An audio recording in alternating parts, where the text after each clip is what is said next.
Welcome to The Explainer. Today, we're getting into the life, the staggering highs, the crushing lows, and the ultimate triumphs of Lionel Messi. So let's jump right in, because we're actually going to start at the absolute peak of his career, before we rewind to look at the unbelievable struggles it took to get there. Picture it, December 18th, 2022, the Lusail Stadium in Qatar. After an incredibly agonizing, nail-biting penalty shootout against France, Messi turns and sways his arms toward the stands where his family is sitting. He's just scored 2 goals in the final, 5 others in the tournament, and finally captured the one singular prize that had eluded him his entire life. Looking up at his wife and 3 sons, he just lets out this raw, cathartic cry, "It's done! It's done!" It's literally the sound of a lifetime of immense pressure evaporating right there in the desert night air. But seeing him at this absolute pinnacle forces us to ask a pretty vital question, right? How exactly did a kid from Rosario, Argentina, facing a really daunting medical diagnosis, transform into the undisputed, most decorated player in the history of football? The gap between where he started and where he ended up is honestly hard to wrap your head around. So let's unpack this incredible hero's journey. To understand the champion, we first have to look at the boy. Section 1, a boy from Rosario. Born into a middle-class family, his talent was just undeniable from the jump. He was playing organized football by age 4 and quickly became the star of Newell's Old Boys' legendary youth team, famously called the Machine of '87. The kid scored over 500 youth goals. But there was a massive hurdle threatening to derail everything before it even started. At age 10, he was diagnosed with growth hormone deficiency. His body basically stopped producing the hormones he needed to develop. Without medical intervention, his doctor projected he'd max out an adult height of just 4 feet 7 inches. So you have this incredible, raw talent that's quite literally trapped in a body refusing to grow. And the treatment? It wasn't just popping a pill. It meant a daily injection of human growth hormone directly into his legs. A painful, demanding routine that young Messi had to bravely self-administer every single night as a child. But honestly, the physical toll wasn't even the biggest barrier here. The real hurdle was the cost. We're talking roughly $1,000 to $1,500 a month. To put that into perspective for you, for a steelworker father and a part-time cleaner mother trying to survive a highly volatile 1990s Argentine economy, this was a crushing, almost insurmountable financial weight. When his local club eventually backed out of a promise to help pay for the medicine, his future was totally on the line. Which leads us to what is easily one of the most famous artifacts in all of sports history. The family relocates to Spain for a trial at FC Barcelona's famed La Masia academy. This 13-year-old Messi instantly dazzles the coaches, casually dropping 5 goals in a single trial match. Barcelona's sporting director was so terrified of losing out on this once-in-a-generation talent and so eager to confirm they'd pay for his medical treatments that he couldn't even wait to find official letterhead. He literally drafted a contract right then and there on a paper napkin during dinner. That fragile little piece of paper simultaneously saved Messi's health and launched the greatest career in modern football. And man, did that career explode. Which brings us to Section 2, the Barcelona masterpiece. Messi wasn't just a great player, he evolved in ways that constantly broke the game of soccer. He burst onto the scene around 2003 as this incredibly fast, highly disruptive right-winger under Frank Rijkaard. But then comes the grand revolution. Under Pep Guardiola in 2009, Messi is shifted to the false 9. And this wasn't just a simple position change. It fundamentally altered how modern soccer was played. By dropping deep into the midfield instead of staying up front, he dragged these massive, confused opposing center backs completely out of position. It created absolute chaos and these devastating pockets of empty space for his teammates to run into. By 2013, as legendary teammates like Xavi and Iniesta were getting older, Messi effectively became the complete system, the absolute center of possession. And in his later years, he morphed again, becoming a holding midfielder and architect, constantly analyzing the game like 3 steps ahead of everyone else on the pitch. So how did this tactical brilliance translate into actual output? Just process the number 91 for a second. In the single calendar year of 2012, Lionel Messi scored an unbelievable 91 goals. To really grasp the absolute insanity of that math, he was essentially averaging a goal every 4 days, nonstop, for 365 days straight, against the best defenders in the world. It's a level of statistical dominance that completely shattered Gerd Muller's decades-old record. He was basically playing an entirely different sport than everyone else. And naturally, the hardware followed. During his time at Barcelona, the sheer volume of trophies he accumulated is staggering.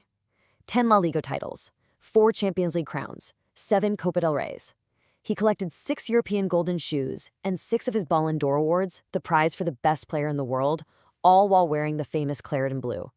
He turned Barcelona into the most feared, mesmerizing team on the planet. But while he was practically a god in Spain, a really dark cloud was forming back in South America. Because every hero's journey requires an abyss, right? A moment where all seems lost. Section 3, heartbreaks and farewells. Back home with Argentina, his reality was just an agonizing sequence of heartbreaks. 3 consecutive years, 3 consecutive agonizing final losses. First, losing in extra time in the 2014 World Cup final, then losing the 2015 Copa America final on penalties, and then, shockingly, losing the 2016 Copa America Centenario final, again on penalties. This suffocating pressure of carrying an entire nation's hopes, mixed with the endless, punishing comparisons to the legendary Diego Maradona, it completely broke him. After that 2016 loss, a totally devastated Messi actually briefly retired from international football altogether. He did eventually return to the national team, but an even more shocking heartbreak was waiting for him at his beloved club. In August 2021, the absolute unthinkable happened.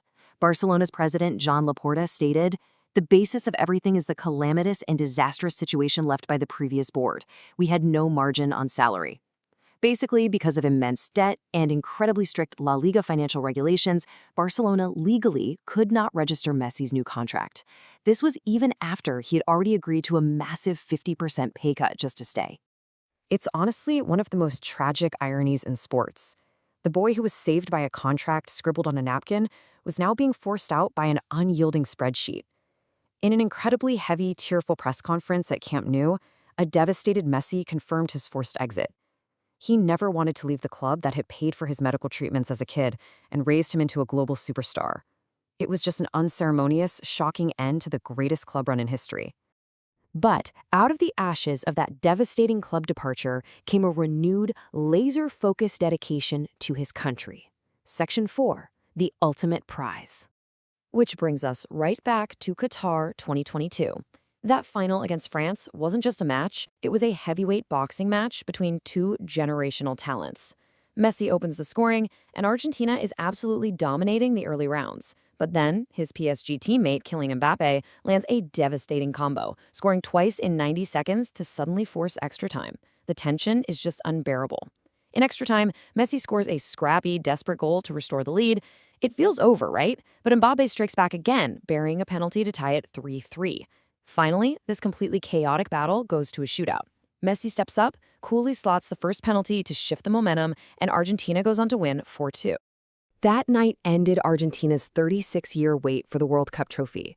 But more importantly for Messi, it erased all the ghosts of 2014, 2015, and 2016. The kid who was constantly criticized for leaving Argentina at age 13 had finally delivered them the highest honor in the sport. He silenced the ghost of Maradona, and he overcame a lifetime of suffocating, impossible pressure. And that deep catharsis brings us to his golden twilight. Section 5, the final chapter. Following a stint at Paris Saint-Germain, Messi moved over to the US to play for Inter Miami. He found a renewed sense of joy, and remarkably, he just kept winning. When you break down his career trophy accumulation, you're looking at an athlete who simply never stopped winning, no matter the continent or the league. 35 with Barcelona, 6 with Argentina's national teams, 3 with PSG, and incredibly, another 3 with Inter Miami. It's literally a lifetime of serial, unstoppable success. Add it all up, and you hit this magic number, 47. With 47 official team trophies, Lionel Messi stands entirely alone as the most decorated player in the history of football. And his individual accolades are equally staggering. A record 8-time Ballon d'Or winner, the only player to win the World Cup Golden Ball twice. He's already Inter Miami's all-time top goal scorer. He was even named Time Magazine's Athlete of the Year in 2023. His lifetime of sheer excellence is quite simply unmatched. So we end with this thought. We've seen the medical struggles of a young boy injecting himself with hormones, the fragile paper napkin that changed everything, the tactical genius of the false nine, the agonizing heartbreaks on the international stage, and finally, that ultimate World Cup redemption. Looking at this entire sprawling hero's journey, does this conclusively end the debate? Is Lionel Messi not just the greatest soccer player, but the greatest athlete of all time? It's a fascinating question to leave you with. Thanks for joining me on this explainer, and keep learning.